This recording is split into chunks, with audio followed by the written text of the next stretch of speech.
Tim drone FPV pasukan Sever Group melenyapkan kendaraan tempur infanteri angkatan bersenjata Ukraina Marder di wilayah perbatasan wilayah Kursk. Rekamannya diunggah Kementerian Pertahanan Rusia di akun Telegram @MOD-Rasia pada Sabtu 23 November 2024. Segala cara dilakukan angkatan bersenjata Rusia untuk merugikan kelompok musuhnya. Pesawat tak berawak Rusia sepanjang hari terus mengawasi pergerakan personel Ukraina seperti yang terlihat dalam rekaman.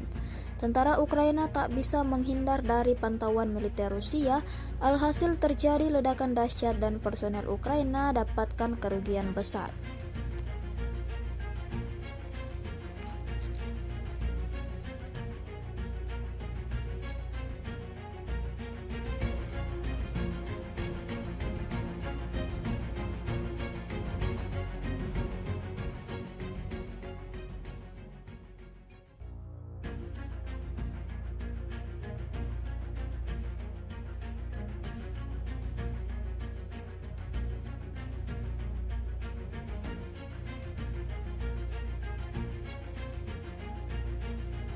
Download Tribun X sekarang, menghadirkan lokal menjadi Indonesia.